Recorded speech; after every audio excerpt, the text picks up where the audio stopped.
زلو وابينا حدش ديون عانا ويهويتا فخر واج قدامو اندرا عزر تيت مالتما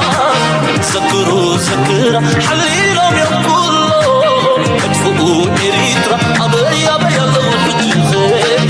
أبي أبي أبي أبي أبي أبي أبي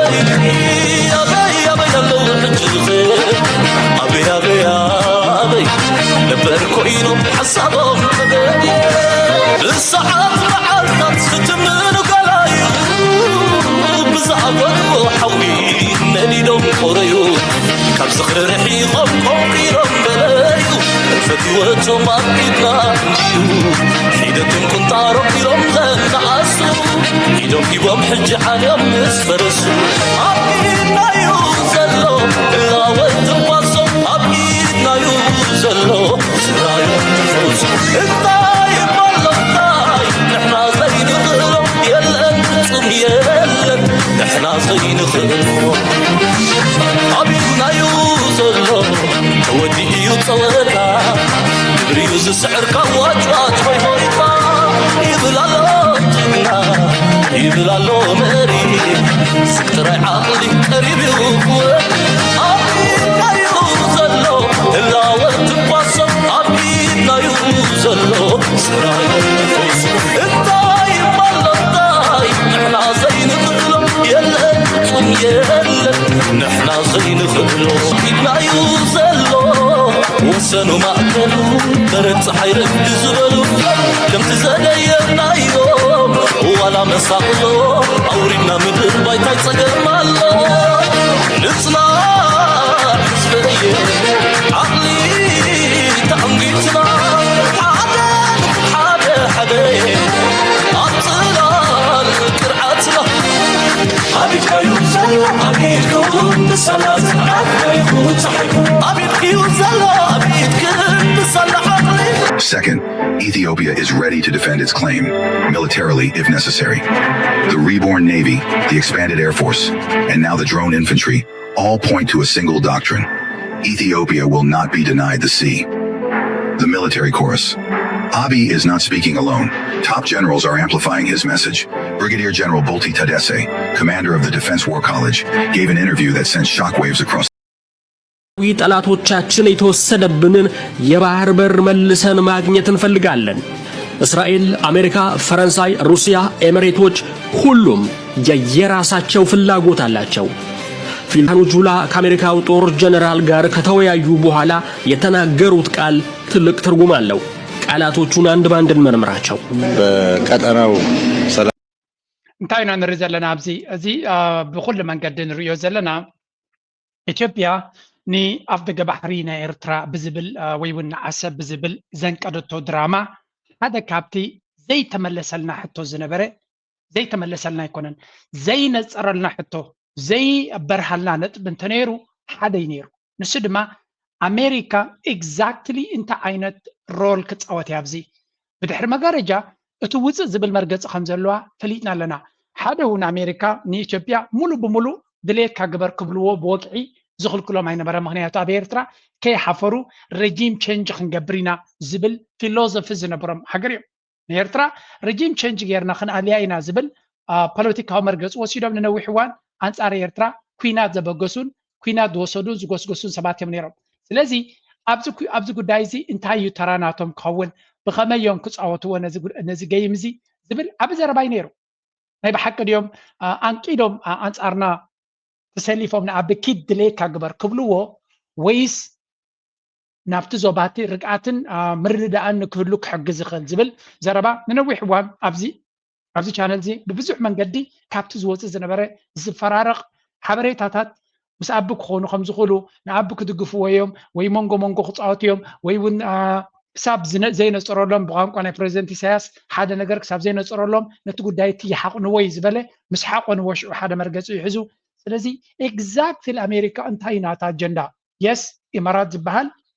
ኣብ ልዕሊ ኤርትራ ኩናት ክግበር ይደሊ ከም ዘሎን ካብ ኣሜሪካ ግን ሙሉእ ብሙሉእ ቀጠልያ መብራህቲ ተዋሂብዎ ክንብል ኣይንኽእል ኢና ካብ እስራኤል ድፊት ኣለዎ ሕጂ ኣብዚያ ሕጂ ለንቀነ ዘላታ ግን ኣሜሪካ ስቲል ኣብ ዘይነፀረ ዕላማ ከም ዘላ ወይ እውን ወዲኣ ከም ዘየላ ዘርኢ ኩነታት ርኢና ኣለና እንታይ ማለት እዚ መንግስቲ ዶናልድ ትራምፕ ካብ ዝመፅእ ካብ ወርሒ ሓደ ክሳብ ወርሒ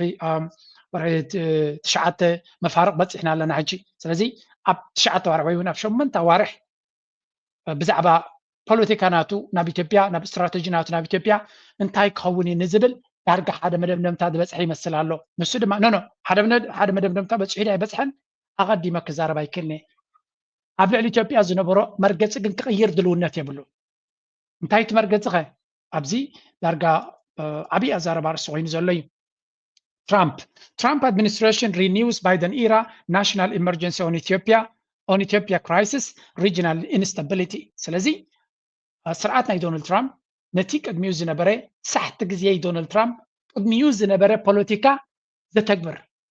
ሳሕቲ ግዜ ዶናልድ ትራምፕ ቅድሚኡ ዝኽተል ጆ ባይደን ዝኽተሎ ዝነበረ ነገር ዝኽተል ኣብ ቻይና ክኽተሎ ርኢና ኣብ ቬኔዙዌላ ቀደም ንሱ ስለ ጀመረ ይኽተሎ ኣሎ ኣብ ዩክሬን ራሽያን ኮምፕሊትሊ ካልእ መንገዲ ክሕዝ ከም ዝኽእል ዝረአ ዘሎ ክሳብ ሕጂ ዝረኣናዮ ኣብ በዓል እስራኤል እውን እንተኾነ ኣብ ኢራን እውን እንተኾነ ኣብ ብዙሕ ነገራት መርገፂኡ ይቐይር እዩ ኣብ ኤርትራ እንኮላይ መርገፂኡ ክቕይር ከም ዝደሊ ነጊሩና ኣሎ ቅድሚ ሕጂ ዝነበረ ዳመጅስ ወይ ኩሉ ዓይነት ኣካይዳ ቀይርና ብሓድሽ መንገዲ ምሳኹም ክንዘራረብ ንኽእል ኢና ትብል ኣብታ ደብዳቤ ፕሬዚደንት ዶናልድ ትራምፕ ናብ ፕሬዚደንት ሃገር ኤርትራ ናብ ፕሬዚደንት ኢሳያስ ሰደዳ ነጊርና ነርና ስለዚ ናብ ኤርትራ ክኸውን ከሎ ዋላ እውን ጆ ባይደን ቅድሚ ምውዳቑ ኣብ ኤርትራ ዝነበረ ኣብቲ ካንትሪ ስትራቴጂ ዝብልዎ ኣገባብ ምስ መንግስቲ ኤርትራ ምስ ኤርትራን ክሰርሑ ከም ዘሉ እቲ ረጂም ቸንጅ ዝብል ካብቲ ሲስተም ከም ዝኣለይዎ ንዝክር ኢና ሕጂ ድማ ብፖሊሲ ደረጃ ኣብ ዝተፈላለየ ብመንገዲ እቲ ስታፍ ናቶም ኣብ ምስ ኣምባሳደር ናይ ኤርትራ ዝተራኸብሉ ኣብቲ ደብዳቤ ተሰደድዎ ምስ ኤርትራ መንገዲ ክቕይሩ ከም ዝደልዩ ነጊሮምና ኣለዉ ኣብዚ ግን እንታይ ይብላ ኣሎ ቅድመይ ዝገብሮ ዝነበረ ጆ ባይደን ክቕይሮ ድልውነት የብለይን ይብላ ኣሎ ቅድምሎ so this is a very clear signal ዶናልድ ትራምፕ ናብ ኣቢ ናብ ስርዓቱ ምስቲ ኩሉ ሎቢ ዝገብሮ ዘሎ ምስቲ ኩሉ ዝግበረሉ ዘሎ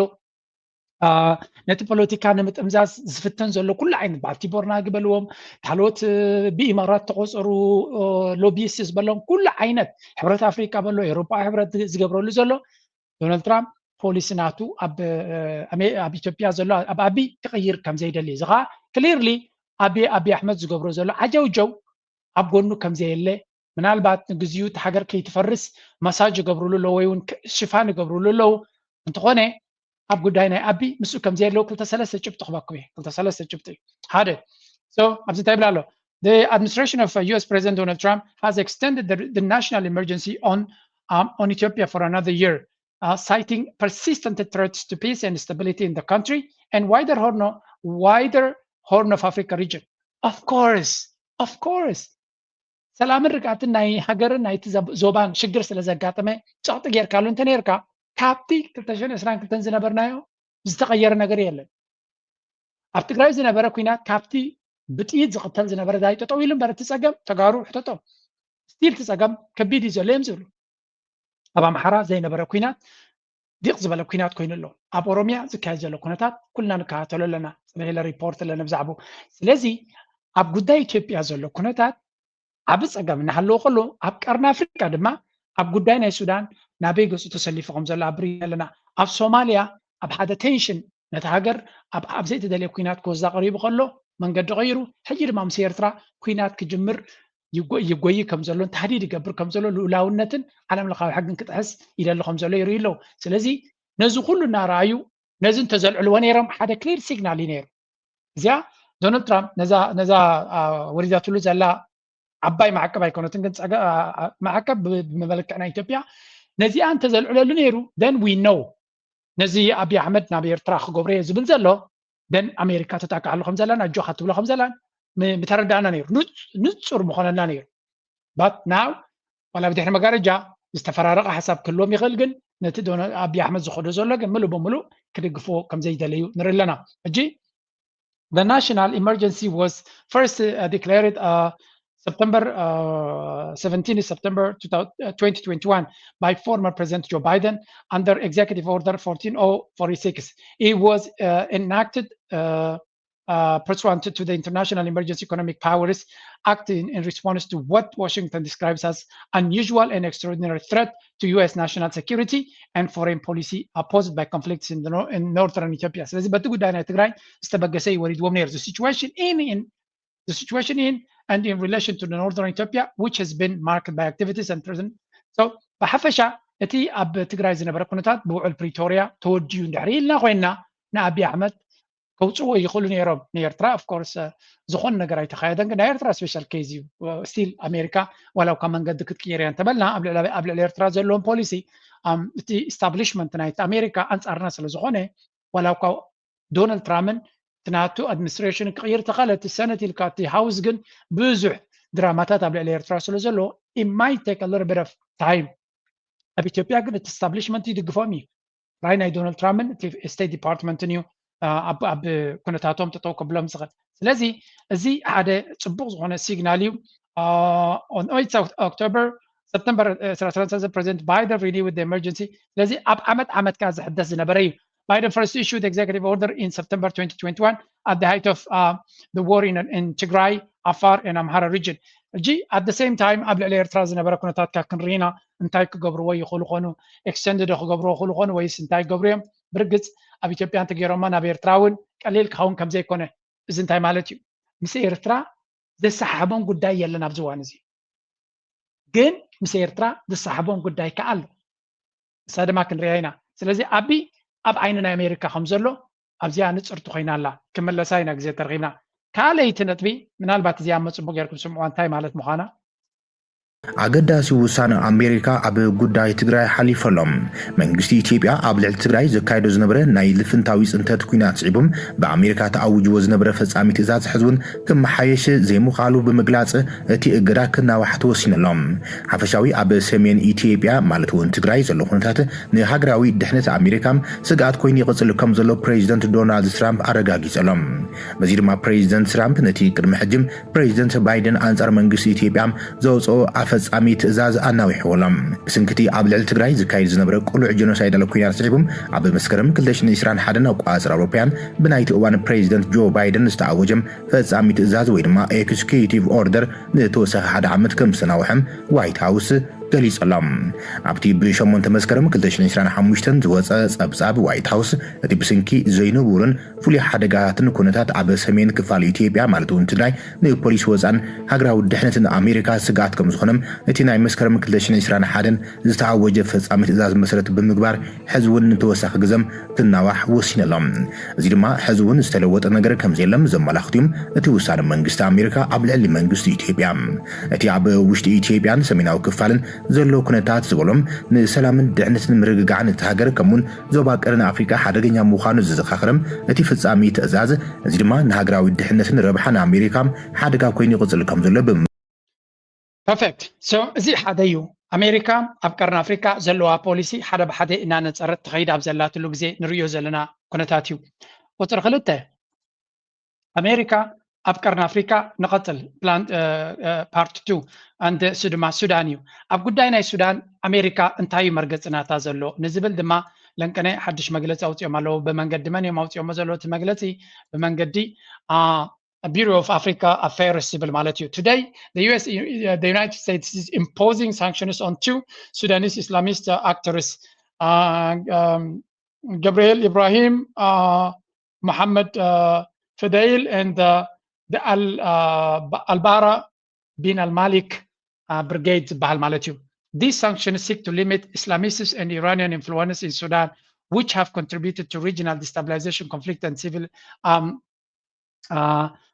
conflict and civilian suffering okay እዚ ገዳዝ እንታይ ኣብዚያ ምስትውዓል ተድልያ ነገር ኣላ እዚኦም ክልተ ሓይልታት ኣሜሪካ ኣጊዳቶም ዘላ ሰራዊት ሱዳን ክበሃል ከሎ ብዙሓት ኣብ ውሽጢ እቲ ሰራዊት ሱዳን ዝተፈላለዩ ብርጌዳት ዝተፈላለዩ ወታደራውያን ኣቃውማታት እዮም ዘለዉ ልክዕ ከምዚ ሰራዊት ናይ ኤርትራ ሕቡር ሰራዊት ናይ ሃገር ጥራይ ኣይኮነን ዘሎ ሱዳን ብዙሕ ዓይነት ብርጌዳት ብዙሕ ዓይነት ideological ንኣብነት ብእስላሚስት ናይቲ ቀደም ናይ ዑመር አልበሺር ደገፍቲ ዝነበሩ ኢንዳይሬክትሊ ወታደራዊ ዓቕሚ ዘቆሙ ስብሓ ንጎ ድማ ከምቲ ናይ ቀደም እስላማዊ ሓይሊ ኣብ ስልጣን ንክመፁ ዝፅዕሩ ኣለዉ ዝበሃል ኣዘራርባ ኣሎ እዞም ሕጂ ዝበሃሉ ዘለዉ ዝእገዱ ዘለዉ ድማ ገለ ካብኣቶም እዮም ስለዚ ኣሜሪካ ከምኡ ድማ ኢማራት እቶም እስላማውያን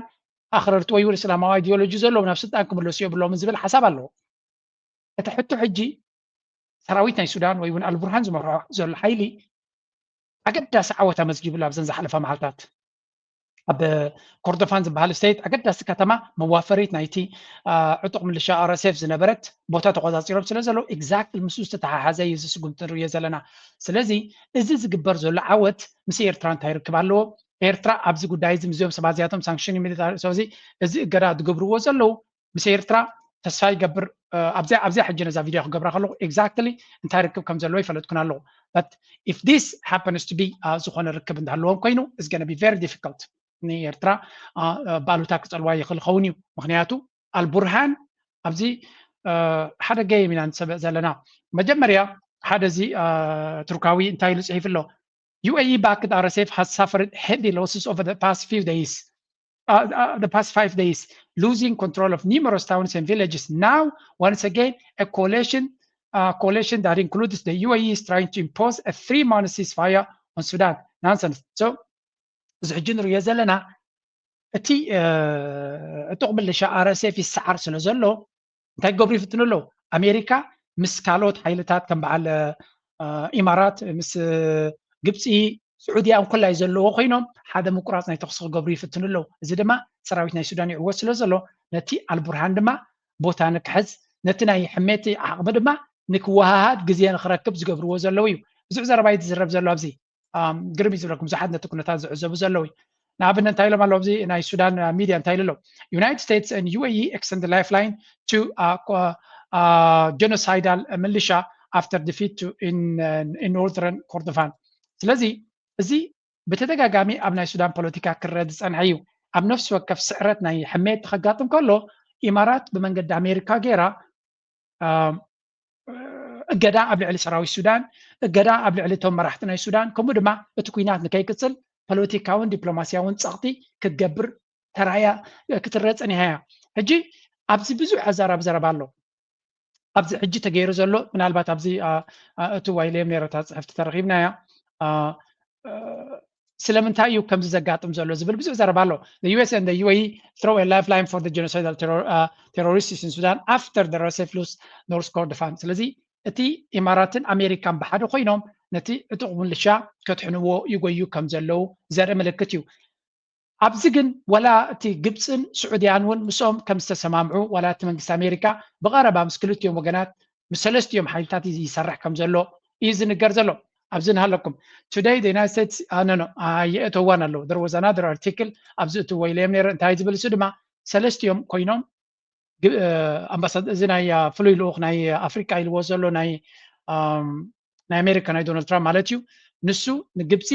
ንኢማራት ንስዑድያ ንሰለስቲኦም ረኺቡ ብዛዕባ ጉዳይ ናይ ሱዳን ክዘራረቡን ስጉምቲ ክወስዱ ምዃኖም ኢሉ ነይሩ ሕጂ ግብፂ ከምኡ ድማ ስዑድያ ኣብ ጎኒ አልቡርሃን ከም ዘለዉ እዩ ዝንገር ግን ከምኡ ይኮነን ብድሕሪ መጋረጃ ሰለስቲኦም እውን ይራኸቡ ከም ዘሎ ብፍላይ ግብፂ ኣብ ጉዳይ ናይ ሱዳን ኣታውን ወፃኢን መርገፂ ከም ዘለዋ እዩ ዝንገር ወላ እኳ ምስ አልቡርሃን ኣለና ኣጆኻ ድብልዎ እንተለዉ ኢማራት ድማ ንዓታቶም ኮንትሮል ስለ ዘለዋ እንኳላይ ምስ ሕሜት እውን ከም ዝሰርሑ እዩ ዝንገር ንኣብነት ኣብ የመን ዘሎ እቲ ሃፍተር ዝበሃል መራሒ ናይቲ ወታደራዊ ሓይሊ ዳርጋ መጋበርያ ናይ ኢማራት ዝኾነ ምስ ግብፂ ድማ ፅቡቅ ዝምድና እዩ ዘሎ ስለዚ ግብፂ ትፃወቶ ዘላ ጉዳይ ናይ ሱዳን ናይ ብሓቂ ኣተሓሳሰብ እዩ ኢማራት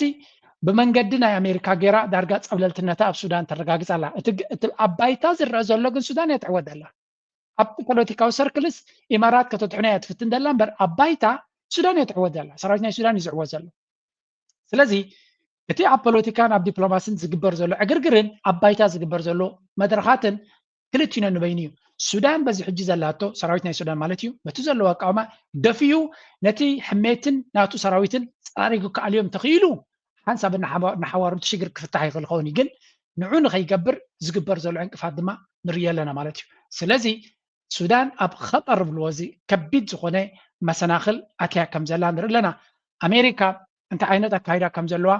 ኣብ ቀርኒ ኣፍሪቃ ትሪኡ ኣለኹም ኣብ ኢትዮጵያ ንዓቢ ኣብ ልዕሊ ዓቢ ዝነበረ ኩነታት ክቕፅል ከም ዝደሊ ኣብ ሱዳን ክኸውን ከሎ ግን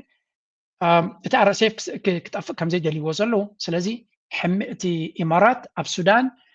نبوليتيكا نا أمريكا يزورو خمزلينا نرزلنا نبوليتيكا نا أمريكا بزورو زلو أب سودان إماراتيو سلوانا إماراتيو سلازي كينيا هذا فلويلو غناي قدانا السودان نابو خيدلو ولتي انتاي كبر كم تخلقن سودان أبايتا تعوتالا that's a good thing that's a great thing سودان أبايتا سراويتنا السودان منقسنا السودان أبايتا يعوتالو حميتي يخسرالو أبكالي صحف زراخوا سراويتنا شعبيا منقستي إرترا زو سلطنهم سراويت يوم سعرونا زلو زبل زربا كاب سودانوين كوتس سامينا لنا أبكالي بزي خمسة الكمية نقفا برس ونوتي ونيرزي سلازي إرترا تسلطنهم زلا سراويت يوم زيادة وتس دمت زلو النابلو حميتك خاص ترايلو سلازي أبتقو دايتو نتغوني بتقوين بت إرترا انتهى تدلي من سراويتنا السودان ويوت منقس السودان يا زلا سلازي منقس السودان نتحميتن نتناي مرات حيلن كوحفة خلو إرترا انت عين تبركت الله بزي قدس انت زي ترقعت ونص بغيو إرترا ون هذا جزء منقس إرترا زغطلو استراتيجية بزيتاتي خاوت تدغو أبتقو دايتي أستوات أوزغبرو عبك نسو كتك أسايد النير ولا كنت منقسنا حزبنا السودان أبستفل عليك حقو صغلون منقس إرترا خمس قلون تسمعنا ولو جنرال البرهان المنقس إرترا ابتفل عليه قاطع كمسجن ترانا exactly إرترا انت تقبر على لكن أبزو حيتك أسني which is good زمان لدين أمريكا يتفلطون وينت خالوت بوليتيكان حالتها يفلطون مالتها يكون عندنا إرترا أبايتا زقبر زلو لوتي مس إرترا ركب زلو ويود مس إرترا لفنت بزلو حيلي قاطع مهلاو يتسقعد بإرترا بسودان غير كمت زخل دبحال دنا برد ما نادك أسي خير له زخان تايو إرترا نتي كاب إثيوبيا كمت زخل سقعت ونتغوني نعو أب كونتين مقبار عبي أستواص أخ قبر الله زغلي مغناتو مبرق سودان سمين سودان كساب كارتوم كينوز اللون حميت الناتو قحفك خيط كله إرترا عبي أدفانتج فترة الله كنا تاتينا نرزلنا سلزي ولا قابقتا مش إرترا زوها هاد نجر وانت زي كنا زي نجر زي بتخالقن إرترا ون كابزي عبربحة زلوا هجريا كلتا نجرات رينا لنا هجي سالسيتي أقد تاسيت بخنرينا قبل العابي بوليتيكان أمريكا بوليتيكان أمريكا ويون وساننا أمريكا انتا كم زمسل كاس سالسيتي جبت خنرينا ተጠላ ይም አሜሪካ እንኳን አደረሳችሁ ትላንትና ብላለች ግን ዳሴ ግድብ ምንም አላል ምሳሌ ነው የምሰጠው ሌሎቹም አላየውም እና ይሄንን ስናይ ኮንቴክስት ለመስጠት ነው ከኩስመና የወጣን የዲፕሎማሲ ስኬትን ያሳያል ወይ የሚለው ጥያቄ ከአንተ አንፃር እንዴት ነው የሚታየው አንተ የዲፕሎማሲ ኩስመና የሚል ርዕስ ሰጥተው አስቀምጣ ላይ ይቻላል እና እንዴት ነው የምታየው ምን ማለት ነው ኩስመና ስትለው ለሁለት ከብለን ነው አንዱ ከመነሻው አስተምሽኑ ሳቢው የተሳሳተ ነበር በዚህ ግድብ የዲፕሎማሲ የበላይነት እናገኛለን ብሎ ጠቅላይ ሚኒስትሩ እስከ ዩሮፕ ሄዶ እነ ሬድዋን እስከ አሜሪካ ሄደው ኤምባሲዎች በሙሉ እንዲጋብዙ እንዲማጸኑ ከፍተኛ ሙከራ የተደረገው it was a mistake ምክንያቱም አሁንም ወደ ኋላ እንመለስና የትርክቱ የግድቡ ትርክት መሆን የነበረበት ወይም ደግሞ የግድቡ የተጀመረበት የትርክቱ እንደሚለው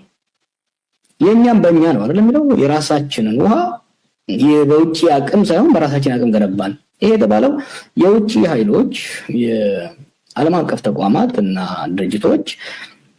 የግብጽ በላይነት ስላለባቸው የግብጽ ጫና ስላለባቸው ገንዘብ ልናገኝ አንችልም የዲፕሎማሲ ድጋፍ ልናገኝ አንችልም በራሳችን እንገነባለን በሚል ሰልፍ ሪላየንት የሆነ ፕሮጀክት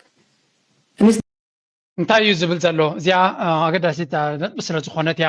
ኣብዚ ናይ ኣባይ ዝነበረ ኣቢ ብዙሕ ፈሽኮልኮል ክብል ዝተረኣየሉ ፅምብል ኣብ ብዙሕ ግዜ እውን ተገሊፁ ነይሩ ማለት እዩ ስለምንታይ እዩ ኣሜሪካ እንቋ ሓጎሰኩም ዘይበለቶ ብዙሓት ሃገራት ነቲ ፍፃመ ናይቲ ዲጋ congratulations Abiy Ahmed እናበሉ የመግስዎ ነይሮም መጎስ ይብዎ ነይሮም እንቋ ሓጎሰካ ዝብል መልእክታቱን ካብ ዝተፈላለዩ መጽ ነይሩ ኣምባሳደር ናይ ኣሜሪካ ኣብ ኢትዮጵያ ድማ ዳርጋ ኣመሓዳርም ከም ምዃኑ ንፈልጥ ኢና ስለዚ ክሳብ ክንድዚ ቅርበት እናሃለዎም ከሎ ስለምንታይ እንቋ ሓጎሰካ ዝብል ወይ እውን እቲ ኣምባሳደር ናይ ኣሜሪካ ስለምንታይ ኣብቲ ቦታ ትመፅዩ ምሳቶም ኣብቲ ፅምብል ክሳተፍ ዘይከኣለ ንዝብል بجاك زوم أبز تريوم زلوا مراتي كارو دمتي لون الجزء ببزح من قد كتريو تخلي خايز بزلوا أمباسادر أمريكا تعدي من يريو IMF تعديمهم نيروميم حلفنا IMF وورلد بانك تعديمو نيريو ካልኦት ዓበይቲ ዴሌጌሽንስ ተዓዲሞም ነይሮም እዮም መራሕና ፈረንሳ ተዓዲሙ ነይሩ እዩ ፑቲን እውን ተዓዲሙ ነይሩ እዮም ዝበሃሉ ዋላ ቻይና እውን ዓዲምና ኣለና ይብሉ ነይሮም እዮም ካብዞም ኩላቶም እዚኣቶም ጥራይ ክመፁ ዝኽኣሉ ብኸመይ ኢኻ ትሪኦ ንዝብል ክዛረብ ከሎ እንታይ ዝብል ጀዋር ካብቲ ናራቲቭ ወይ ካብቲ ትረኻ ኢኻ ትጅምር ብፃዕርናን ብደምናን ብገንዘብን ሃብትን ኢትዮጵያውያን ዝተሰርሐ ዲጋ ትብል እንተለኻ ኣሜሪካ ክሳተፉ ይክእሉን እዮም እዚ መጀመርያ ኢሉ ምክንያቱ ምስትናቶም አይዲዮሎጂ እውን ኣይከይድን እዩ ቶም ማልቲላተራልስ ወይ ካቶም ማልቲላተራል ኢንስቲትዩሽንስ ወርልድ ባንክ IMF እውን ክሳተፉ ይክእሉን እዮም ምክንያቱ ነቲ ናቶም መርገፂታት እውን ስለ ዝቃወመሎም ከምዚ ዓይነት ርእሰ ምርኮሳ ዘስምዕ ፕሮጀክታት ስለ ዘይፈትዎ ሰብ ስለዚ ብዓብዩ ንሱ ግን ካብኣ ንላዕሊ ኣነ ሞር ሪያሊስቲክ ነቶም መራሕቲ ሃገራት ንኸይሳተፉ ዝገበሮም እንተሎ ብፍላይ ኣምባሳደር ናይ ኣሜሪካ ንከይሳተፍ ዝገበሮ ነገር እንተሎ ጉዳይ ናይ ዶናልድ ትራምፕ እዩ ዶናልድ ትራምፕ ነቲ ዲጋ ይፈትዎን እዩ እዚ ካ ምስጢር ኣይኮነን ክንደይ ግዜ ብዝምፂ ኢና ልኩም ኢና ዶናልድ ትራምፕ ኣብ ገለ ነጥብ እኮ ደይትብትንዎ ዝበለ ሰብ እዩ ስለዚ ዶናልድ ትራምፕ ነቲ ዲጋ ክሳብ ኣብ ዝቐረባ ብገንዘብ ናይ ኣሜሪካ ተሰርሐ ኢሉ ካልኣይ ድማ እዚ ጉዳይ እዚ ፖለቲካዊ መዕለቢ ንግብፂ ግድን ክፍጠር ክኽእል ኣለዎ ዝብል ዘረባ ድማ ብተደጋጋሚ ክሳብ ቅድሚ ወርሒ 6-7-2-3 ግዜ ዝተዛረቦ ኣብ ዝምፂና ነርና ስለዚ መንግስቲ ኣሜሪካ ዶናልድ ትራምፕ ነቲ ዲጋቲ ከም ዘይድግፎ እናተፈልጦ ከሎ ብፍሉይ ነቲ ዲጋ ውዲእኻ ኢሉ ኮንግራጁሌሽንስ ክብለካ ይክእልኒ ክዕደመልካ ይክእልኒ ባይ ዘ ወይ ፖለቲካ ናይ ኣሜሪካ ኣምባሳደር ናይ ኣሜሪካ ኣብ ፖለቲካ ናይ ኢትዮጵያ ክንምንታይ ኢዱ ዘእተዎ ምዃኑ ኣቐድማ ኣቢልና እውን ኣብዚ ቅድሚ ሕደት መዓልትታት ቅድሚ እቲ መመረቕታ እቲ ጋቨርነር ፕሬዚደንት ናይቲ ባንክ ናይ ኢትዮጵያ ዝነበረ ሴንትራል ባንክ ናይ ኢትዮጵያ ዝነበረ ናሽናል ባንክ ናይ ኢትዮጵያ ንሱ ምስ ወረደ ፅቡቅ ዝኾነ መተካእታ ክግበረሉ ስለቲ ስራሕካ ድማ ኣፀቢቕና ነመስግነካ ብምባል ኣብ ፖለቲካ ናይ ኢትዮጵያ ውሽጣዊ ፖለቲካ ናይ ኢትዮጵያ ዝኣተወ ሰብ ምዃኑ ዝኣተወ ኣመሓዳሪ ከም ምዃኑ ዘረጋገፀሉ ኩነታት ነይሩ ብዙሕ ብዛዕባ ተፃሒፉን ተዘሪቡን እዩ ስለዚ እዚ ጉዳይ ናይ ዲጋ ኣሜሪካ ስቲል መርገፅናታ ንፁር ስለዘይኮነ ካለይቲ ጀዋር ዝበላ ዳርገ ቦምብ ሸል ክንብላ ንኽእል ምሳት ተሓይዝና ክንበኩም ኢና ስለምንታይ እቲ ኩነታት ድማ ብዙሕ ነገራት ዘይተነፀረ ነገር ስለ ዘሎ ኣብዚ መለሰብ ታርስቲ በአውሮፓ ሂምሌቲንግ በሚያዋርድ መልኩ ተዋርዶ ነው ጠቅላይ ሚኒስትሩ የተመለሰው ስለዚህ ጉዳይ እንደሚሄድ ስላወቁ ብዙ መሪዎች አላገኙትም ኤርፖርት እንኳን አልተቀበሉትም አዋርደው ነው የመለሱት የማይሆን ኤክስፔክቴሽን አስቀመጠ አየህ ሚኒስትሮቹንና ካቢኔት አዋርደው ነው የመለሷቸው ስትል ምን ማለት ነው ግልጽ እንዲሆን ተዚህ ዩሮፕ ሄደ ጊዜ አንድ ሀገር መሪ ሲመጣ የሚደረግለት አቀባበል አለ ፈረንሳይም ራሱ የስቴት አቀባበል አለ የተደረገለት ብሪፍሊ ማክሮን አብሮ ተገኘ ጀርመን ሲሄድ ማንም አላገኘውም ጣሊያን ትንሽ እና ሌሎች ሀገሮችን ሞክሮ ነበር ሌሎች ሀገሮች እንዳውም ስም መጥራት አልፈልግም አትምጣብኝ ያሉት ይሄ ቀድመህ መተንበይ ትችል ነበር አይ አንዱ ችግር ውጭ ጉዳይ ሚኒስቴርን በጣም አዳክሞታል እጅንታዩ ዝብል ዘሎ ጀዋር እቲ ከምዚ ዓይነት ኣብቲ ዕድመናቱ ከጋጥሞ ከም ዝኽእል ርዱ ነገር ይነይሩ ምክንያቱ ንኤውሮጳ ከይዱ ዓብ ዲፕሎማስያዊ ድጋፍ ንኽረክብ ኢሉ ዝኸደሉ ኩነታት ዝገበሩሉ ኣቀባብላን ዝተገብረሉ ኩነታትን ካብ ከንብብ ነይርዎ ኢልዎ ኤውሮጳውያን ኣብ ጎኑ ከምዘየለዉ ንኽድግፍዎ ወይ እውን ኣብ ጎኑ ዝያዳ ከም ሓደ ዓብ መራሒ ገይሮም ክቕበልዎ ሸውሃት ከምዘይብሎም ነጊሮም ነይሮም እዮም ኣብ ፈረንሳ ተራሰብ ተቐቢልዎ ማክሮን ድማ ኣብ ገለ ክፋል ቀራቂሩ ከም ዝረኸቦ ዝንገር ጀርመን ከይትመፅእ ኢሎሞ ግዜ ይብሉን እቲ ፕራይም ቻንስለር ኢሎሞ ዩኬ ድማ ከይትመፀና ኢሎሞ ኣብ ጣልያን ድማ ጆርጅያ ሜሎኒ በቃ ኣመሳሲላ ገለ ምቅብባል ገይራትሉ ግን ብዙሕ ዘረባ ስለዘይነበረ ኣብ ምስቲ ጳጳስ ተረኺቡ ተዋሪዱ ተመሊሱ ኢሉ ስለዚ እዚ ኦልሬዲ መተንብሂ ነይሩ እቲ ዘሎ ኩነታት ናቱ ከመይ ከም ዝኾነሲ ይነግርዎ ነይሮም እዮም ግን እቲ ሰብቲ ከንብቦ ስለዘይከኣለ ዘጋጠመ ኩነታት ምዃኑ እዩ ዝገልጽ ኣነ ደስ ሓቃትኒ ግን ናይ ጀዋር ማለት እዩ እዚኣ ሕጂ ዘርእየኩም ራእዩ ቅድሚ ሕጂ እውን ተዘራሪብና ኣለና ግን it's really embarrassing እዚ መራሒ እዚ ናይ ባሕቂ ይታያል ቪዲዮ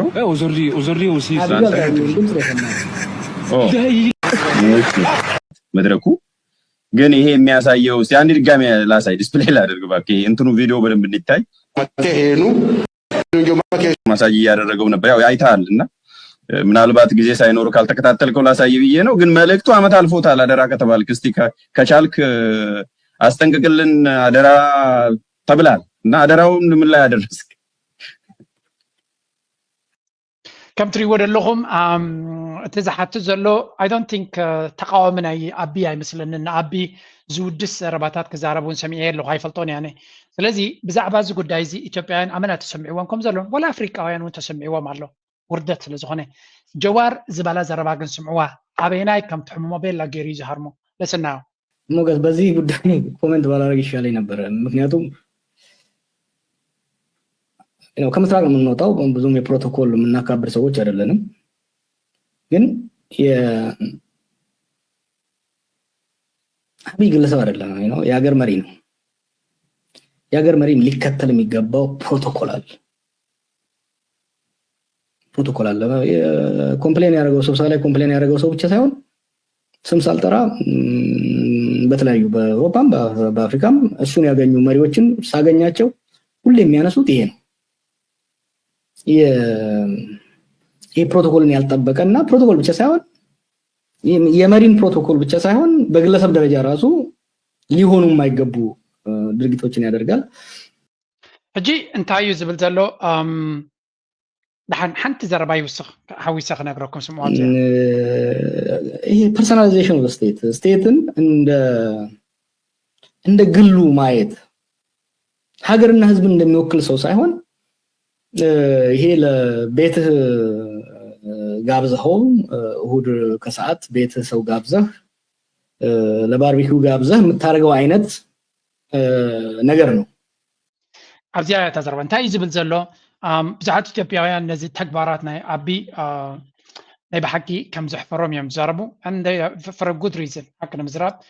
ትክክለኛ ምክንያት እዩ። ምክንያቱ ጭሕሚ ናይ ሰብ ክሕዝ ሕቆ ናይ ሰብ ናይ ወዲ ተባዕታይ ክደርዝ እሞኻ ንሃገር ወኪሉ ዘሎ ኣብቲ ናቱ ፕራይቬት ፓርቲ ወይ እውን ናይ ግዝኡ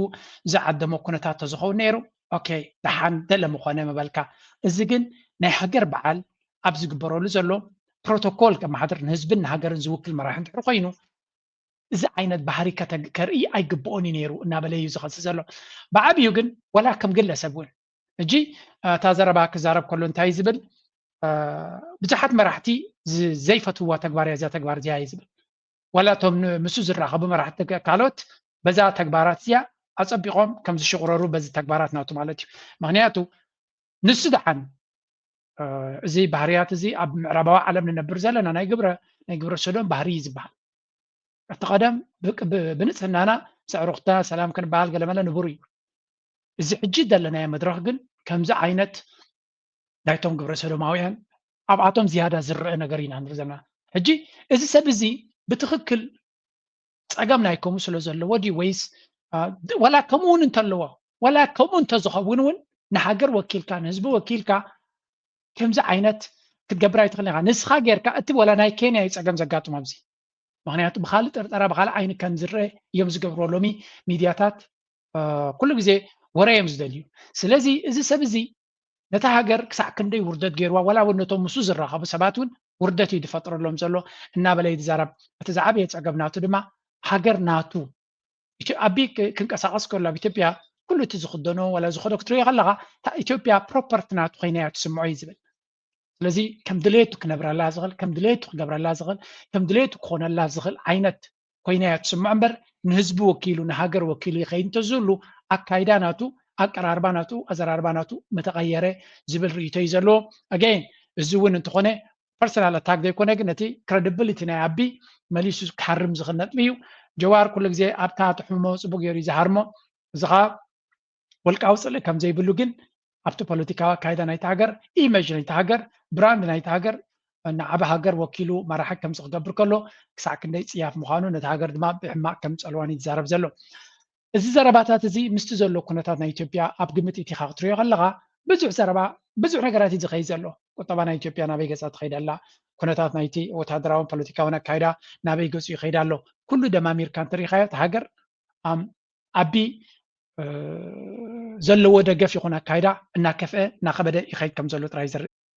أبي إثيوبيا يكايد بزول جيت عزازي فولي حيلي أوروميا تقتل تباهلم عزازي فولي حيلي أوروميا جيتاتشو بزو كمستقتل استفلالي حوريتات وزيم بتي عزازي فولي حيلي بوليس أوروميا أب كل أوروميا يكايد بزول جيت كمستقتل يتجليس زلام بزحات عطوات حيلتاتون بتي استخايد جيت كمستقتل تجليس زلام سنسرعت كأبري إتي كوماندر لومي أب بشفتو كمستفز أمستقلز أخوين أب كل أوروميا أب منجو حيلتات منجستن سراويت نصانة أوروميا حزون جيت زغزل زلوخين بزحات سلاميون سبعتون قداي زخون لزلو يوم أبي إثيوبيا يكايد بزول جيت عزازي فولي حيلي أوروميا تقتل تباهلم أزن ريا زلنا دما كلمة الكائنات تكوينات زكاية زلويو أبي أحمد زوجة زلو مركعات ويون زخود زلو من قدي بيمانن سقامن ودكتن سعرتن بركالة فلوي نجر فلوي وتسيد كم تقالو هاي تراين أتحطو دما أبي كابت كوينات ندحريت كبل دليت زلون ويون زواز ويون كم عينت مرجع كوسس زخل مراحل كم زي كنا نرلنا مسفانو زقبر زلو كوينات بزبرت أمل أبز غصلو زلو ترجع مسفانو دما تسفاز غرض زي مثل أجل كم زلو زلو أبجل ريبورتات كم زراعو ناي تجراي حيلي مراحل كم بعد ساعات كان يوم كالوت مستي سراويتنا إثيوبيا سراويتنا بلتسجنا تحويسهم بحدش تكنولوجي ناي درونات لممد يكايدو خمسة لون نتوم فانو دما أبو زيادة بنا إسرائيل حيلون سلط أنا يوهبو معلو قال زبل زرباتات يوتيو تسعفين ببي ني حق النتو نجزيه نقطفو بحفشة أبفانو فلوي ناي درونات متكعتي وكالي نخجبر مدبات كم زلو زجلس كنا تنظر لنا مالتيو كساب حجي زنبرو درونات هلنا كابز بلو وحي غيرو درونات هلني تكنولوجيا عتيقة كابز بل سلازي كل تعلم زبلو زلو عبايتا زخونا نجر كغير سلازي رانا يو هليو كم تأزخ اللوت كم زي لنا رلنا مغنياتو علن مبال بوتا دراو حيل خام الجهار كابون العالماني قبرونيرو قرقي قبرونيرو ነው በአፍሪካ ውስጥ የገነባነው ጓዶች ከፍተኛ አርሚ ስንት ሺህ ጀነራል ነው ያወጣ ነው መሳሪያውን አስረከቡ ተሸነፉና ፊታቸው ወደ ሚስቶቻቸው አዞሩ ከዚህ በኋላ እንደገና ወደኔ ይሄ ነው የሆነው አይደለም ከፍተኛ አርሚ نالكم بزحات سبات أبي أحمد لك كمتي مس بزحات قد ميز نبر مرحتي زي مساسلو نجرات كم زولي نجرون ديم هذا كابتي منقص هاي المريم قد مودعو زقات مز نبر كنا تردما لارجع مز حجز لو كنا تتصب يغوز تعهزيو حنت نزو كنا تاتريا أنا أبي إكسبوسس قبر كوا نتاي لبوس غيره سراويتنا إيرترا doesn't brag it delivers إيرترا بزح تحديدا فقران جهران يبلان جن وسيد جن تمسي أبايتها تريون تزلو عامي هذا أنت هو بحاله ويبنى لبمات بحاله له هذا when أنا experienced warrior هذا بكور تواجعي مس هذا تلمدن جن حدش تسوار حدش مسارعتاتن زحزين دحرقت إمام تمكور تواجعي نتن حدش مسارعتات كوسديو تحدش تواجعي دما تمكر أسيمك تعرفيو ويزب على زرار بالو سلزي أبي investment بزعج زي تكملها Eritrea has faced superpower backed Ethiopian aggression before and prevailed. زدما أبحكي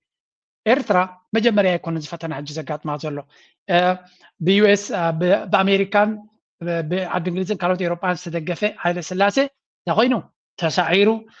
بعبرة سوفيت كسب عن كروز عتقدرج تسعيروا بمعربة عالم بأمريكا ترى يكون ولا بمبرق عالم بكلهم صدقفة ملس تسعيروا حجر ما بي I don't know إمارات يصدق زلا كالوت جزيو حليو كل مخانو كم ردو غيرنا خنوز دلنا إلى تعرف الله lessons أبي أنا رات كيلو never learns أبي أرات كيلو زمس ما راح تزي ما هروانا قرتلو Eritrea doesn't parade its military strength Eritrea وتهدروا عقمناتا أبصرياتات وزيا أيترنيا it demonstrated on the battlefield أبايتا أبتعودو كينات خون كلوجن جزية دحر استمسكرنا قرتلو Eritrea أبتكبر أنت عينت حيل خمسة اللوايو من البات زقربة أبز أسرع استجبر كوينات أب سمين إثيوبيا رينا هنا أبي may flaunt drones and jets but Eritrea turns enemy weapons into its own assets من البات درونات اللني مسايلات اللني نفرت لنا كتبت تغليقة إرترا جنس باقم بار تاريخه بناي نسألاي ببترو زبلت الروح زلوا نتنا يسألاي كم ناتو جيرو زري كم يجيرو نعام ناتو يتوز فلت سراويتن أمرار حنا بيرترا هم زلوا مجنزابير اللي Eritrea defense is built on unity, resilience and revolutionary resolve. زين إرترا مكل خالد ما كل جزء أبتز اللوا حدنت تتصوارنت كم دما تاريخ هوا مصاصا سوراوات حساسبا كاوز مصيو سلازي زحلف تاريخ اندحر كترو خينكا 30 عامات نا يرترا بعوت نايز بيرتران بنصنت نايز بيرتراني 98 2000 ዝነበረ እንትኮይኑን ኤርትራ ናጽነታን ልኡላውነታን ዘረጋገጸትሉ ነይሩ every attempt to crush Eritrea ድሕሪ ናይ 20 ገለን ዓመታት regime change እገዳ sanctions demonization ኩሎም ዚኣቶም ድማ ንኤርትራ ንመንብርካ ዝነበረ ኩሉ በርዒኑ ተሪፉ ቶም ንዑ ዘበገሱ ኩሎም ሰንዓፎርም ደም ካልኦት ዛንታ ኮይኖም ኤርትራ ግን ክሳብ ሎሚ ጠጠው ኢላ ኣላ ስለዚ እቲ ሓቂ the reality for ኣብና ኣብ ክርዶ ዘሎ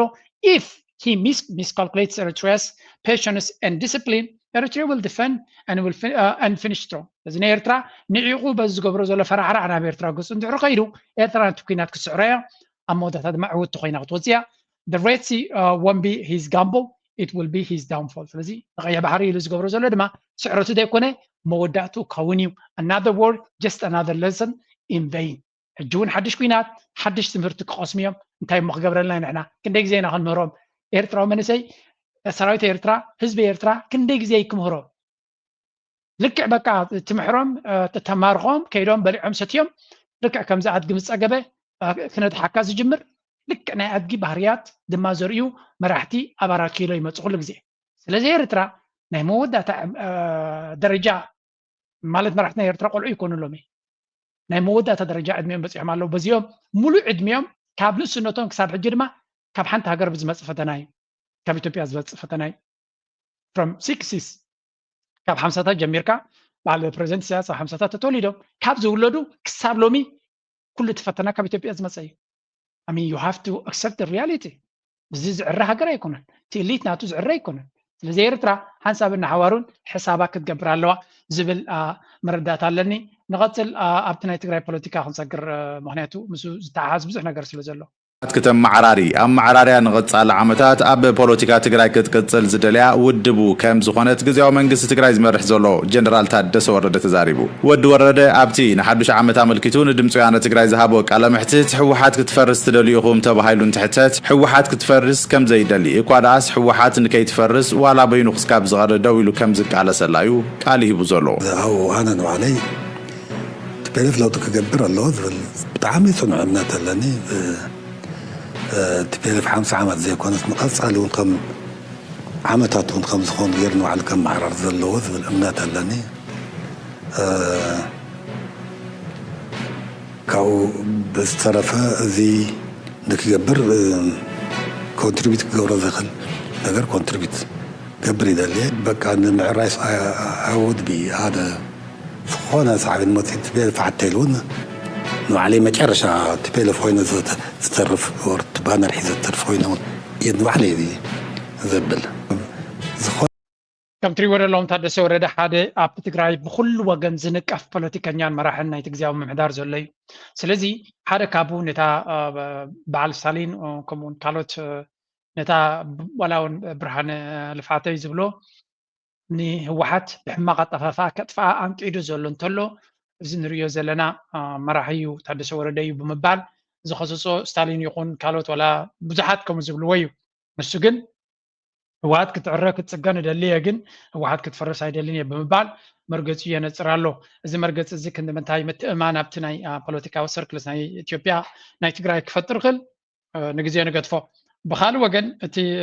ناي كرم أم حضر ناي تجراي زنا برد ما حدش أيوه سيدو لو يبلو أمهار قدات مبرق أفريقيا زخونة جيتاتشو ردا كاب أبي أحمد كبيد عيو غزا كم زتوهابو مع كان زينا أفريقيا انتليجنس جليزا كم حبريتا أفريقيا انتليجنس انتخوينو أيتا جيتاتشو ردا بأبي أحمد زتوهابو كبيد عيو غزا أب قداي والكايت كم زتمتو انتقريتولو عيو غزا جيتاتشو ردا دما كاب هو حتن غزاو منقس تقراين إيد أتاو نتوطا أستات شوعاتم يتشح زخونو بسنك كوينات تقراي كاب والكايت استمزابو الوغنات ناب مربتوم نخملسو كسرحن كم مچاچون كم زخونيو إتا مع كان زينا مستراويان من جتات صريحة تبصيبات زلا أي تجيتاتشو ردا إذا كتكبر دما مستوم حجي والكايتن بحفشة دما معراب تجراين زم حدر زلو وحيلتاتهم حرا النات لازبن النات تسمع معن إتو قداي ملكع كتحزو كم زلو ويو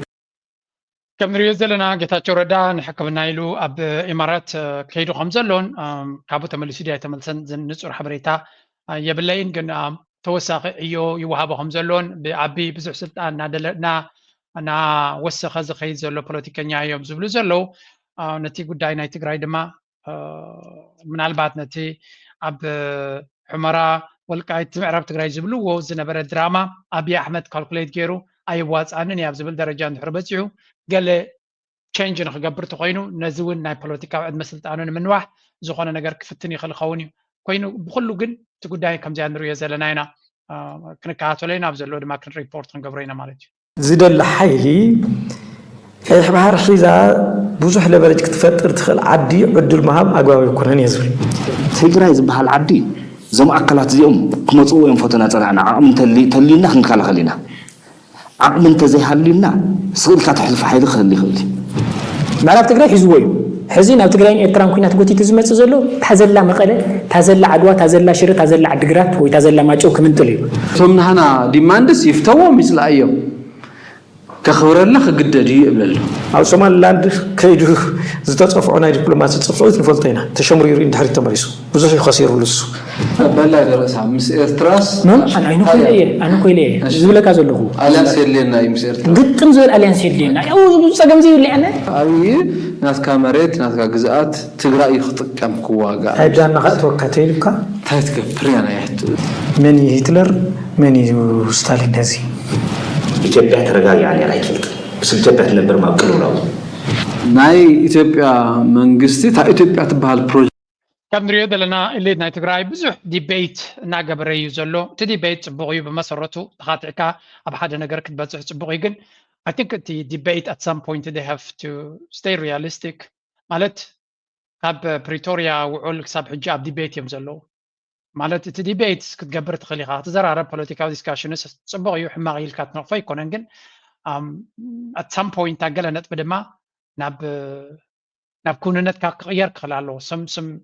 قال لو تسكت ركت كل هلك بزخونه it's not my think تزلو ديبيت كنسمعو أكل نايت political discourse نايت كبابي ناس لزخونه كنكاتلو أبغون هاجر إيرترا مخان أمارات زيبولو جدًا خون زلوا نجاي سلازي تاريخ كمزجوكم مخان فليتكم أتوم تمالي دتجاجهم دم ما نقرأ مجدهم تاريخكم تحدثوا حديث زمان تتصحفوا الزمن والمجد اللي مالتي نقرأ مجد إذا دم نبي أحمد ناكوينات قصون خيكين دون نبار كل زك على نحن قبرالنا ما خنيات إذا كوينات أنا وخوني بيتكم من بيتين كدم سير حوين حوخم من كترفيو هزبتها كهاللغيو عند حد ما أبي أحمد بعيني من استعويت دم إيرترا ونتن حنساب نحوارهم كدم سوسيو وتوم قاموا تدري مسا أبي أحمد سرحو نبي أحمد دقفوا ما خنياتو تاريخكمي سلام زلوا يكونن حلفكم منكم إذا ملاخت مسا أبي أحمد كونكم إيرترا تقول تقوليهم توم نبي حق إيرترا فتحت تدري ما مسا أبي أحمد كونكا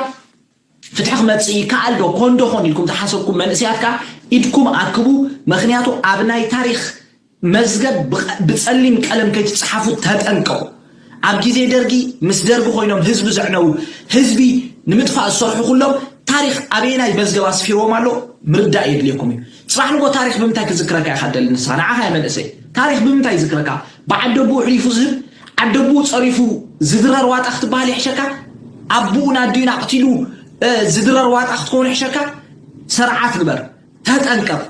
أبي أحمد ورا أوجله تهتم كون على جنرالو ورا أوجله أنت أرزو ورا رزقا كل زتخونه مسوعتي كنكفل يقبع أورجانايزر كنكون يقبع في اللينا نقول نخنقمت يقبع حبيرنا حدا صح كنسرح يقبع نارنت كامبين بلالنا IMF دا عمسلو هاجرا كم أبي أحمد زا عمسلو بعلوقات سرعات لغح كروخو خمزة يقولون اتلغح نابكوينات يوعلو خمزة لو أب تويتر أب كل مدى كختت يقبع كتات زبال حجي نزختات زوج زلقة إيرتراوين نحنا زختات زينا إيرتراوين كالي ميرون أب بوليتيكا كم دليتو كحسب خل كم دليتو كزارب يخل بدا ديس بوينت أبزيا نجار دياجن ملو بملو بتخكل نيرترا قديمو زك أمون انتقونه كم زعينة مركز كلوا كم زعينة زربا كزارب نتهم ندقفتي ويون نتهم أب يقول منقسلو ويقول هاجرهم على ونزب بحاله نكحقو سيليكونا بتخكل نزح حسب سب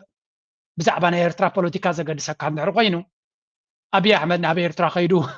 انتاي كقبر كم زخل زيت أفاك كان دعر قوين بوليتيكا نعخذ ملكات قد يكون كالس راح كادله وي عسب كين كا سيرتيفيكيت زلكا كدعكون هم يخاخد كون زلكا انت زي اللي بوليتيكا نعخذ ملكات عود سلو زي كون كال جورن كال كونتات كا تقبر كحشكا معناته 4 كيلو أمها أبي أحمد ኣብ ህዝቡ ብድሮናትን ብገለን ዝፍለጥ ሰብ ናብ ኤርትራ ኸይዱ ንህዝቢ ኤርትራ ፍትሕን ዴሞክራሲን ከምፅኣሉ ኢሉ ዝሓስብ ሰብ ኣብ ከለኻ ተቐብፆ ሰብ እዩ ስለዚ ኣብዚ ዋን እዚ እንተኾነ ናብ ኩናት ወረ ኩናት ናይ ብፅሓ ንኸውን ታዲድ ናይ ኣቢ በቲ ኮይኑ በቲ ግን ኣብ ጎኒ ሃገረይ ኣለኹ ኣብ ጎኒ ህዝበይ ኣለኹ ንዝብል ሰብ እንታይ ክብልዎ ሰሚዕ ኣለኹ ነዚ ዘይትቐጥት ሞ ዘይትወርድ ንስኻ እንታይ ኢልዎም ቀሊል ማሕስ ኮይኑ ንስኹም ደወሪድኩም ኢኹም ትግራይ ትዕወት ክትብሉ ከለኹም ሎሚ ድማ ምስ ኣቦ ኮይንኩም ከቲድኩም ዶ ትፈልጡ ኢኹም ሓቂ እዩ ኩናት ብክልተ ብሰለስተ መልክዕ እዩ ዝካየድ እዚ ዝበሎ ንኣብነት ነቶም ፋይናንሰርስ ናይ ኣቢ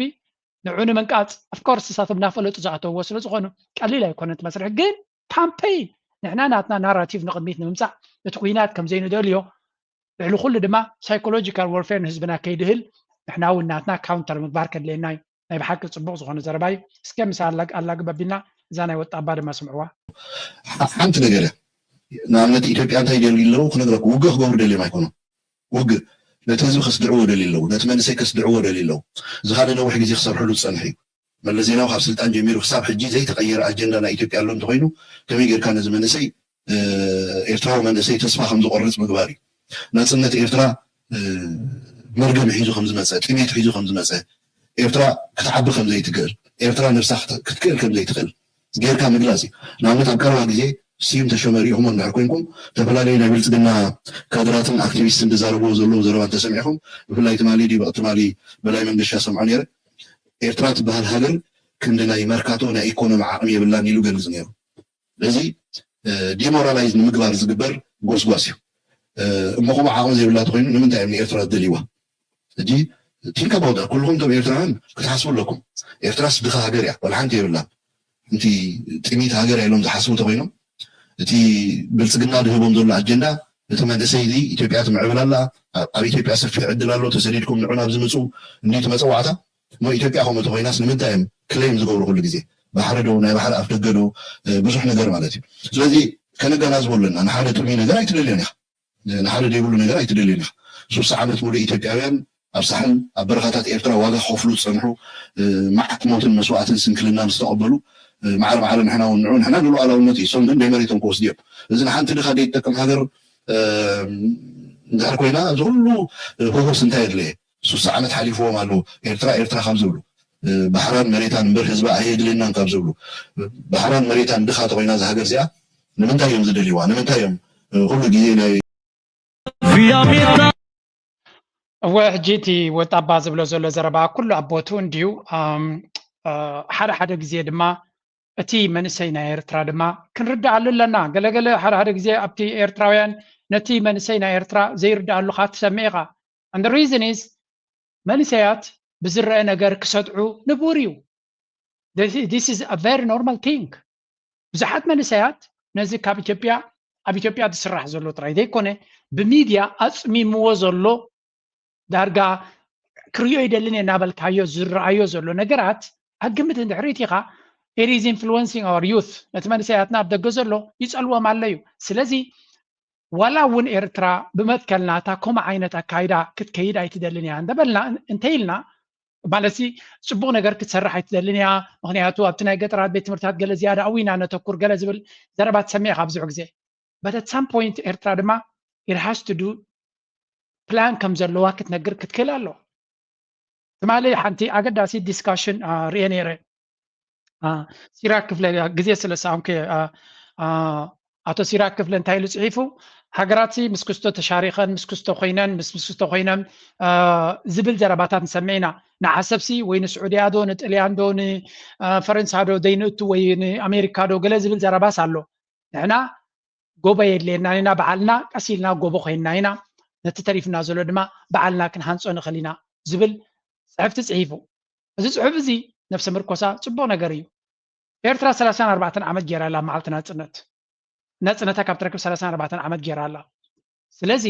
34 ዓመት ዝኸድናዮ መንገዲ ናይ ምዕባለ እዛ ሎሚ ዘላ ኤርትራ ብፅሒና ኣሎ ሎሚ 34 ዓመት ምስ ከድና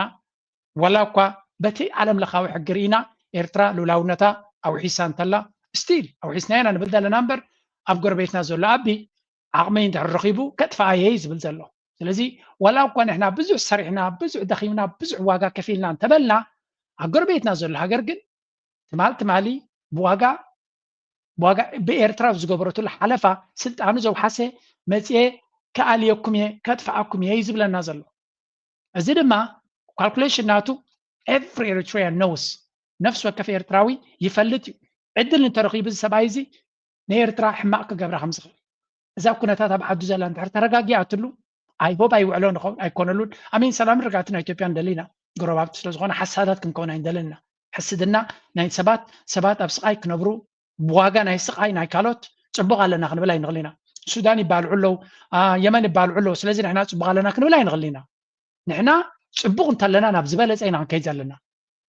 نحنا هاجرنا وحسنا لنا انتينا the next step what is next step the next step كنسجر كنكل لنا غزي دما خنبل يبلنا because time is gold غزي وركي هو ابي احمد كو زلع على vulnerability زلو ابي احمد سلت ايكوننس ان اثيوبيا كوحسي 4 كيلو نكوحس كمان بده هلو ግን يحنس قالو يحجزوا له نفلت علينا قال قبروا له ግን يحنس قالو ابناء ابي احمد عالم كوين كخطر يا خلا غاسي اب غندر اب كيناتنا وعلى اب جوجام اب كيناتنا وعلى اب ولقا اب كيناتنا وعلى خلو اب تግራይ قال اب كان كيناتنا له خلو اديس ابا صرغا خغبر بناي دق سبات كالكوليشن كتري خلا صلول كሆና له يخاطب مغنياتو سلامن رقعتنا حجر كاكيو حسكا كوينات ترغم سلازي هنصات ترغم سلازي بلو كومينا نبل احنا جبس حسب دما كومي زبل but in reality بزحات هجرات اب كوينات كلوا هنصا يقصلاي نحنا دما هجرنا حيال زغونه سراويت علينا تاريخ زمسكرولا بقدميت نغركم صنيه سلازي ايرترا بزي وعلى الحدر ابتداغ منصا كتعلف كتعتو كتكيل الله I mean the waiting has to stop ولو ان ابي انا بناتي برداتا ولو ان ابي ناب عقرقر خيد يلو ناخذ خلو ايرترا ناي معباله منقدنا تطو كتب لي بلان بزحات ايرتراوير اب كال علامات كيدوم گنزوم يطفنر لنا اب اوغندا اب جوبا كني نسمع لنا لنكنه እዚ ገንዘብ እዚ ገለ ክፋልናቱና በኤርትራ ንካኣቱ አክቲቭሊ ክንሰርሕ ክንከላለና እስከ ደሓን ዓረብ ኣይመፁናን እዮም ቻይናውያን እውን ክመፁ ይደልዩን እዮም ወላ ኣሜሪካን ጣልያን እውን ክመፁ ይደልዩን እዮም ሸንኮለል እዮም ከብሉና ምክንያቱ ቅድሚ ሕጂ እውን ተፈቲኑ እዩ ማለት ክመፁ ደዝደልዩ ጣልያን ካብ ዝፍርም ክንደይ ገይሩ ኣሎ ክሳብ ሕጂ ትማል ሓደ ኣርቲክል ሪለ ናይ መንገዲ ባቡር ናይ ኢትዮጵያ ንኽፅገን ናይ ክንደይ ሚልዮናት ዲል ክገብሩ ይዛረቡ ኣለዉ ይበሃል ኣሎ ስለዚ ጣልያን ብዙሕ ገንዘብ ኢንቨስት ትገብር ኣላ ናብ ኤርትራ ክትገብር ግን መደብ ከም ዘይብላ ወይ ቀልጢፋ ክትብገስ ከም ዘይኮነት ንርኢ ኣለና ስለዚ ኤርትራ ብኤርትራውያን ጥራይ ህንፀት ናይ ኤርትራውያን ክፍፀም ዝኽእል ንዑ ንምግባር ድማ ከነተባብዕ ክንክእል ኣለና ተበግሶ ክንወስድ ክንክእል ኣለና ምስ ሓደ ቅዱስ ኤርትራዊ እናተዘራረብና ከለና መንግስቲ ኤርትራ እንታይ ኢሉኒ እቲ ሰብ ዝኣክል ቀረባት ከይገበረሉ ኣትዩ ክኸስር ኣይደልዮን ኢሉኒ ሓልዮት ክኸውን ይኽእል እዚ ኣነ ግን ኢለዮ ንሰብ ካብቲ ዝደልዮ ከተትርፎ ይትኽእልኒ ኢኻ ገዛ ኢንቨስት ክገብር ዘሎ ሰብ ኤርትራ እንተሓልያትሉ ናብ ሩዋንዳ ክኸይድ እዩ ምክንያቱ ንሱ ዘገድሶ ፈሊጡ ኣሎ ናብ ኡጋንዳ ክኸይድ እዩ ናብ ኬንያ ብዙሓት ክኸድሉ ሕጂ ሰማዕ ኣሎ ናብ ዱባይ ከይዶም ገዛውቲ ዝገዝኡ ብዙሓት እዮም እዚ ገንዘብ እዚ ናይ ኤርትራ እዩ ናብ ኢትዮጵያ ዝኸዱን ኣሎ ካብ ኢትዮጵያ ዝገዝኡ ሰባት ኣብዱን ኣሎ ኣይ ዶንት ኖ እንታይ እዩ ዝረኣዮም ዘሎ ገንዘብ ኩሉ ግዜ ሪስክ እንዲ ቢዝነስ ሪስክ እንዲ ግን ኣይ ዶንት ሪኮመንድ ሓደ ኤርትራዊ እየ ዝብለኩም ክሳብ 7 ወለዱ ኤርትራዊ ዝኾነ ኣብ ኬንያ ከይዱ ገዛ ክገዝእ ይኽእል ኣብ ኡጋንዳ ከይዱ መሬት ክገዝእ ይኽእል ገዛ ክገዝእ ይኽእል ኣብ ሩዋንዳ ከይዱ ተደልዩ መሬት ገዝእ ተደልዩ ገዛ ገዝእ ከከም ዓቕምኻ ማለት እዩ ኣብ ኢማራት ከይዱ ዝደለዮ ክገብር ይኽእል ኣብ ካልኦት ሃገራት ኣብ ግብፂ ከይዱ ገዛ ክገዝእ ይኽእል ኤርትራዊ ኣብ ኤርትራ ከይዱ ወላ እውን እንተዘየለ ገለ ነገር ንክገብር ዕድል ክወሃቦ ክኽእል ኣለዎ ባህልቲ ኢና ነና ስለምንታይ ኤርትራ ወላ ሎሚ እንተዘይሰርሑ እቲ ሰብ ኣለኒ ክብል ይደሊ ኣብ ኤርትራ ስለምንታይ ኤርትራ መሬት ኣብ ኤርትራ ኦኬ let me go back ኣብ ኤርትራ ሰብ መሬት ክገዝእ ይኽእል ራይት እስከዚያ ንገሩለይ እዚያ ከይፈልጥኩ እያ ዝዛረብ ዘለኹ ኣነ ከም ዝፈልጥ ብዙሕ ግዜ መሬት ምግዛእ ኣብ በዓል ከባቢ ከረን ከቢድ ከም ዝኾነ ምክንያቱ ማስተር ፕላን ኣይወፅኦን ተባሂሉ ብሕግደይ ሕጋዊ መንገዲ ዝገዝኡ ገዛውቶም ብዙሕ ግዜ ከም ዝፈረሰ ካብ ንስነተይ ዝርዮ ዝነበርኩ ብሕጋዊ ክግዛእ ዝኽእል መሬት ድማ ኣብ ከተማ ዝነበረ ገለ ውሑድ እምበር መሬት ገዝኡ ሰብ ክሰርሕ ኣይክእልን ነይሩ እዚ I'm talking about ካብ 2000 ጀሚረ ማለት እዩ ምስ ወፃእኹ ኣነ ኣብቲ ናይ ኩነታት ናይ ቁጠባ ብዙሕ ስለዘይ ተገደስኩ ኣብ ኤርትራ ተቐይሩ እንተኮይኑ ንገሩና ኣብቲ ኮሜንት ሰክሽን ሰብ ሓደ ኣነ ሎሚ ገዝየ ድሕሪ ክንደይ ዓመታት ገዛ ከስርሕ ኢሉ ኣብ ኤርትራ መሬት ክገዝእ ይከኣል ዶ ማለት እቲ ቅጥዒ እንተማልዩ ማለት እዩ ክልተ ከሚቱ ድዩ ካልእ ኩሉ መንግስቲ ዘቐመጦ ቅጥዒ እንተማልዩ ክገብር ይኽእል ዶ ኣም ኪሪየስ ቱ ኖው ኣባውት ዲስ ኢን ጀነራል እንታይ ማለት ኤርትራ ብዘየገድስ መዓስ ክብፅሕ እቲ መንገዲ ፕላናት ናታ ቀስ ብቐስ ክትጅምሮ ክትክእል ኣለዋ ስለዚ እዚ እንተጌርና ኢና ነዚ ዕንደራ ናይ ኢትዮጵያውያን መክቲ ከምዚ ወጣ ኣባ ክብላ ፀንሐ ዘረባ ንዓይ ትስምዓኒ እያ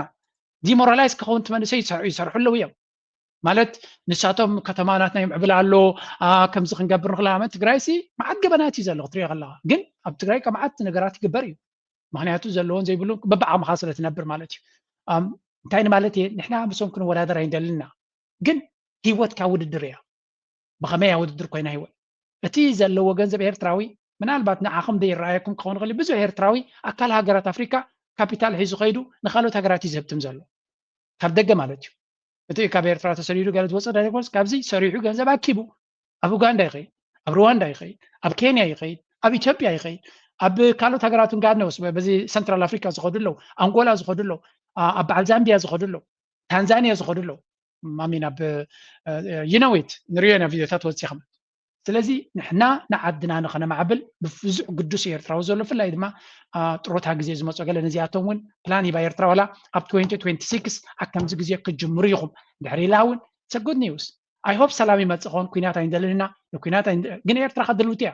ስለዚ ነዚ ኣብ ግምቲት ኢና ኤርትራ ዝበለፀት ሃገር ንክንገብራ ኩልና ክንብገስ ኣለና ዝብል ምንዮተይ ኣብዚ ክገልፅ ይደሊ ናሎም ኣርእስቲ ንውሕላት ንላ ኣብ ካልእ ኣርእስቲ ክሳብ ንራኸብ ከምዚ ዝመሰለ ትሕዝቶታት ኣብ መወዳእታ ብጉዳይ ሃገርና ተዘራሪብና ክውድኦ ስለ ዝደልየ ላይክ ምግባር ሸር ምግባር ርእቶ ሓሳብ ብሃናፅ መንገዲ ግደፍዎ ክትነቕፉኑ ትኽእሉ ኢኹም ዘይርዳእኩ ምሳኹም ዘይረዳዳእ ነገር ክህሉ ኽእል እዩ ኣብ ኮሜንት ግደፍዎ ሰባት ነቲ ኮሜንት ስለ ዘንብብዎ ፈለጣት ዘሎ ተባራበር ንዓነ ቃሕብር ለምለም ዓደይ ዘይረኣየተሎ ከነትያ ሃብታም ተፈጥሮ ተሰዊኦም ንሓንቲ ኤሪትና ተገኒዞም ብሓንቲ ባንዴራ ስሌናዮም ስለኺ ስሌኻ ከይበሉ ዓደይ ዓደራ